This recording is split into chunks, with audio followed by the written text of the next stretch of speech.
4. Determine a força de caráter das pessoas. A lei do comportamento compulsivo. Ao escolher pessoas com quem trabalhar e se associar, não se mesmerize pela reputação delas ou se deixe levar pela imagem superficial que tentam projetar. Em vez disso, treine-se para olhar mais a fundo dentro de cada uma e lhes vê o caráter. O caráter dos indivíduos é formado nos anos iniciais e por seus hábitos diários. É o que os compele a repetir certas ações na vida e a cair em padrões negativos. Observe com atenção esses padrões e se lembre de que o ser humano nunca faz algo apenas uma vez. É inevitável que repita o seu comportamento. Meça a força relativa do caráter das pessoas por como elas lidam com adversidades, pela habilidade com que se adaptam e trabalham com os outros, pela paciência e capacidade de aprender. Gravite sempre em torno dos que emitem sinais de força, e evite os muitos tipos tóxicos existentes. Conheça bem o seu próprio caráter de forma a romper os seus padrões compulsivos e tomar o controle sobre o seu destino. O padrão. Para os tios, tias e avós que o viram crescer em Houston, no Texas, Howard Hughes Jr., de 1905 a 1976, era um menino tímido e desajeitado. A mãe quase morreu no parto, e como consequência, não poderia engravidar de novo, por isso se devotou por completo ao filho. Com um temor constante de que ele adoeceria, vigiava-lhe todos os movimentos e fez o possível para protegê-lo. A criança venerava o pai, Howard Sr., que em 1909 havia fundado a fábrica de ferramentas Sharp Hughes Tool Company, com a qual logo faria fortuna. Este não permanecia muito em casa, sempre viajando. Negócios, de forma que o jovem Howard passava um bom tempo com a mãe. Aos parentes, ele parecia nervoso e hipersensível, mas, ao crescer, tornou-se bem polido e afável, totalmente devotado à família. Então, em 1922, a mãe morreu de forma repentina, aos 39 anos de idade. O pai nunca se recobrou da morte precoce da esposa, e faleceu 2 anos mais tarde. Então, aos 19 anos, o rapaz se viu sozinho no mundo, tendo perdido as duas pessoas que haviam sido seus companheiros mais próximos e que lhe tinham direcionado cada fase da vida. Os parentes dele decidiram que teriam de preencher aquele espaço e lhe dar o direcionamento de que precisava. No entanto, nos meses que se seguiram à morte de Howard Sr., logo se confrontaram com o Howard Hughes Jr. que jamais viram ou suspeitaram que existia. Aquele indivíduo afável de súbito se tornou bastante abusivo. Antes obediente, era agora um rebelde radical. Não permaneceria na faculdade, como lhe fora aconselhado, e não seguiria nenhuma recomendação. Quanto mais insistissem, mais agressivo se tornava. Herdando a fortuna da família, podia agora se tornar independente, e planejava levar isso o mais longe possível. De imediato, lutou para comprar todas as ações da Sharp Hughes Tool Company que estavam na posse dos parentes e obter o controle total do negócio altamente lucrativo. Segundo a legislação do Texas, ele poderia solicitar ao tribunal que o declarasse como adulto caso conseguisse se provar competente o bastante para desempenhar esse papel. Hughes fez amizade com um juiz local e em pouco tempo obteve a declaração que queria. Agora, seria capaz de mandar na própria vida e na fábrica de ferramentas sem nenhuma interferência. A família se sentiu ofendida com tudo isso, e logo ambas as partes cortaram quase todo o contato entre si para sempre. O que havia transformado o doce menino que conheciam nesse rapaz rebelde e hiperagressivo? Era um mistério que nunca desvendariam. Depois de declarar a sua independência, Howard se mudou para Los Angeles, Califórnia, determinado a seguir as suas duas mais novas paixões: produzir filmes e pilotar aviões. Ele tinha dinheiro para se satisfazer em relação a esses interesses, e em 1927 decidiu combiná-los, produzindo um filme épico de alto orçamento chamado Anjos do Inferno, sobre pilotos durante a Segunda Guerra Mundial. Recrutou um diretor e uma equipe de roteiristas, mas se desentendeu com o primeiro e o despediu. Empregou, então, Luther Reed, um homem que também tinha grande interesse em aviação e se identificava mais com o projeto, mas logo este pediu demissão, cansado da interferência constante de Hughes. As últimas palavras que lhe disse foram: "Se sabe tanto assim, por que você mesmo não dirige?" Hughes seguiu o conselho e se nomeou diretor. O orçamento começou a subir à medida que ele se esforçava para conseguir o máximo de realismo. Meses, anos transcorreram enquanto passava por centenas de membros de equipe e dublês de pilotagem, 3 dos quais morreram em acidentes com fogo. Após batalhas intermináveis, acabou despedindo quase todos os chefes de departamento e dirigindo a produção sozinho. Preocupava-se excessivamente com cada tomada, cada ângulo, cada storyboard. Por fim, Anjos do Inferno estreou em 1930 e foi um sucesso estrondoso. A história era uma bagunça, mas as sequências de voo e ação deliciaram o público. Nascia então a lenda de Howard Hughes. Era um jovem intrépido e independente que se rebelara contra o sistema e produzira um grande sucesso. Um rude individualista que fez tudo sozinho. O filme custou a quantia colossal de 3,8 milhões de dólares para ser realizado, e perdeu quase 2 milhões de dólares, mas ninguém prestou atenção a isso. O próprio Hughes era humilde e alegava ter aprendido a lição sobre a produção. Fazer Anjos do Inferno sozinho foi o meu maior erro. Tentar realizar o trabalho de 12 homens foi idiotice da minha parte. Aprendi, pela experiência amarga, que ninguém sabe tudo. Durante a década de 1930, a lenda de Hughes pareceu apenas crescer à medida que pilotava aviões para quebrar vários recordes mundiais de velocidade, correndo riscos mortais em diversas ocasiões. A partir da empresa do pai, criou um novo negócio chamado Hughes Aircraft, que tinha esperanças de transformar na maior fábrica de aviões do mundo. Na época, isso exigia obter grandes contratos militares para produzir aviões, e quando os Estados Unidos entraram na Segunda Guerra Mundial ele armou uma grande estratégia para conseguir um contrato assim. Em 1942, vários oficiais do Departamento de Defesa, impressionados com as proezas dele na aviação, com a atenção meticulosa a detalhes que revelava em entrevistas e com seus esforços incansáveis para influenciar pessoas, decidiram premiar a Hughes Aircraft com uma concessão de 18 milhões de dólares para fabricar 3 enormes aviões de transporte, chamados Hércules, que seriam utilizados para levar soldados e suprimentos a várias frentes de guerra. Denominados barcos voadores, deveriam ter asas com envergadura maior do que um estádio de futebol e a cabine tão alta quanto um prédio de 3 andares. Se a empresa fizesse um bom trabalho, entregando-os no prazo e se mantendo abaixo do orçamento, o Departamento de Defesa faria muito mais encomendas e Hughes poderia dominar o mercado de aeronaves de transporte. Menos de um ano mais tarde, mais boas notícias. Impressionados com o design belo e elegante da pequena aeronave D-2 de Hughes, a Força Aérea encomendou 100 aviões para reconhecimento aéreo por 43 milhões de dólares, a serem reconfigurados nas linhas do D-2. No entanto, logo se espalhou o boato de que havia problemas na Hughes Aircraft, que começara como uma espécie de passatempo, pois Hughes colocará nela vários amigos de Hollywood e companheiros de aviação em posições de alto nível. E à medida que crescia, também aumentava o número de departamentos, mas existia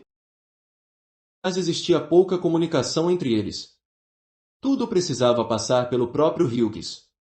Ele tinha que ser consultado sobre a mais ínfima das decisões. Frustrados com toda essa interferência no trabalho, vários engenheiros de primeira linha se demitiram. Hughes enxergou o problema e contratou um administrador-geral para ajudar com o projeto Hércules e fortalecer os negócios, mas o administrador-geral se demitiu depois de 2 meses. Hughes lhe prometera carta branca na reestruturação da empresa, porém após apenas alguns dias ele começou a vetar suas decisões e enfraquecer a sua autoridade. Ao fim do verão de 1943, 6 milhões dos 9 milhões de dólares alocados para a produção do primeiro Hércules já haviam sido gastos, e a aeronave não estava nem perto de ser concluída. Os oficiais do Departamento de Defesa que apoiaram Hughes para o trabalho entraram em pânico. A encomenda dos aviões de reconhecimento aéreo era crucial para o esforço de guerra. Será que o caos interno e os atrasos com o Hércules representavam problemas para a encomenda mais importante também? Hughes os ludibriara com o seu charme e campanha pública. No início de 1944, a fabricação dos aviões de reconhecimento estava irremediavelmente atrasada. Os militares agora insistiam para que um novo administrador-geral fosse contratado a fim de que resgatasse pelo menos parte do projeto. Felizmente, um dos melhores homens para o trabalho estava disponível na época, Charles Perelli, o garoto prodígio da produção de aeronaves. Este não queria o emprego, pois sabia, como todos da área, do caos reinante dentro da Hughes Aircraft. Agora o próprio Hughes, desesperado, partiu para a ofensiva usando todo o seu charme. Insistiu que havia se dado conta dos erros que cometera. Precisava das habilidades de Pirelli. Ele não era o que Pirelli esperava, mostrou-se de todo humilde e pareceu ser vítima de executivos inescrupulosos dentro do próprio negócio. Sabia os detalhes técnicos da produção de um avião, o que o impressionou. Hughes prometeu dar a ele a autoridade de que precisava. A despeito do seu próprio bom senso, Pirelli aceitou o emprego. Depois de apenas algumas semanas, porém, o administrador se arrependeu da decisão. Os aviões estavam bem mais atrasados do que fora levado a acreditar. Tudo o que via cheirava a falta de profissionalismo, até os desenhos mal feitos das aeronaves. E se pôs a trabalhar, cortando gastos desnecessários e simplificando os departamentos, mas ninguém lhe respeitava a autoridade. Todos sabiam quem comandava de fato a empresa, pois Hughes continuava a neutralizar as reformas de Pirelli. À medida que o projeto se atrasava mais e a pressão aumentava, Hughes desapareceu de cena, tendo aparentemente um esgotamento nervoso. Ao fim da guerra, nenhum avião de reconhecimento havia sido fabricado, e a Força Aérea cancelou o contrato. O próprio Pirelli, arrasado pela experiência, se demitiu em dezembro daquele ano. Hughes, tentando salvar algo dos anos de guerra, apontava para a fabricação completa de um dos barcos voadores, mais tarde conhecido como os Struzzi, ganso de abeto. Era uma maravilha, ele alegava, uma peça brilhante de engenharia numa escala colossal. Para provar que aqueles que duvidavam dele estavam errados, decidiu realizar pessoalmente um voo de teste. Ao sobrevoar o oceano, porém, tornou-se dolorosamente claro que o avião não tinha nem de longe a potência suficiente para o seu enorme peso. Depois de 1,6 km, pousou com cuidado na água e precisou ser rebocado. O avião jamais voltaria a voar e seria armazenado num hangar com o custo de US$ 1 milhão por ano, pois Hughes se recusava a desmontá-lo para aproveitar as peças. Em 1948, o proprietário da RKO Pictures, Floyd Odlum, quis vendê-la. A RKO era um dos estúdios mais lucrativos e prestigiados de Hollywood, e Hughes ansiava por retornar à luz dos holofotes, se estabelecendo na indústria cinematográfica. Comprou as ações de Odlum e obteve a participação majoritária. Dentro da RKO, houve pânico. Os executivos de lá conheciam sua reputação como alguém que se intrometia em tudo. A empresa havia acabado de criar um novo regime, encabeçado por Dori Schary, que a transformaria no estúdio mais impetuoso para novos diretores. Schary decidiu se demitir antes de ser humilhado, mas concordou em conhecer Hughes primeiro, em grande parte por curiosidade. Hughes foi puro charme. Segurou a mão de Schary, olhou-o direto nos olhos e disse: "Eu não quero ter nada a ver com a direção do estúdio. Você vai ser deixado em paz." Surpreso por essa demonstração de sinceridade e por sua proposta ter sido aprovada, acabou voltando atrás, e pelas primeiras semanas tudo foi como Hughes havia prometido. No entanto, logo vieram os telefonemas. Hughes queria que ele substituísse uma atriz no filme mais recente em produção. Percebendo o erro que cometera, Schary se demitiu de imediato, levando consigo muitos membros da sua própria equipe. Hughes começou a preencher as posições com aqueles que lhe obedeciam às ordens, contratando atores e atrizes de quem gostava. Comprou um roteiro chamado Estradas do Inferno e planejou transformá-lo na versão de 1949 de Anjos do Inferno. John Wayne seria o ator principal, e o grande Joseph von Serberg ocuparia o cargo de diretor. Após poucas semanas, Serberg não aguentava mais os telefonemas de Hughes e pediu demissão. Hughes assumiu o controle. Numa repetição completa do ocorrido em Anjos do Inferno, o filme levou quase 3 anos para ser produzido, em grande parte por causa das filmagens aéreas, e o orçamento subiu para US$ 4 milhões. Foram tantas as cenas filmadas que ele não conseguia decidir como montar o filme, levando 6 anos para finalizá-lo, e, a essa altura, as cenas com os aviões já estavam completamente ultrapassadas e Wayne parecia bem mais velho. O filme logo caiu na obscuridade total. Em pouco tempo, O estúdio que fora tão ativo tinha prejuízos substanciais e, em 1955, tendo acionistas furiosos com o seu mau gerenciamento, Hughes vendeu a RKO para a General Tire Company. Na década de 1950 e no início da de 1960, as Forças Armadas norte-americanas decidiram adaptar parte da sua filosofia de combate aos novos para guerrear em lugares como o Vietnã, era preciso usar helicópteros, inclusive um helicóptero leve de observação para ajudar em atividades de reconhecimento. O exército buscou potenciais fabricantes e, em 1961, selecionou 2 dos que haviam enviado as melhores propostas, rejeitando o projeto da segunda empresa de aeronaves de Hughes, que ele criará a partir da Hughes II. A versão original da Hughes Aircraft era agora comandada de maneira completamente independente do próprio dono. Mas ele se recusou a aceitar essa derrota. A sua equipe de publicidade iniciou uma enorme campanha de influência, cortejando os oficiais do exército com comes e bebês, do mesmo jeito que havia feito 20 anos antes com os aviões de reconhecimento aéreo, gastando dinheiro em abundância. A campanha foi um sucesso, e o projeto passou a concorrer com os outros 2. O exército decidiu que a empresa que oferecesse o melhor preço ganharia. O que Hughes ofereceu surpreendeu os militares. O valor era tão baixo que parecia impossível obter qualquer lucro com a fabricação dos helicópteros. A estratégia dele era perder dinheiro na produção inicial a fim de vencer o leilão, conseguir o contrato e, então, aumentar o preço em encomendas subsequentes.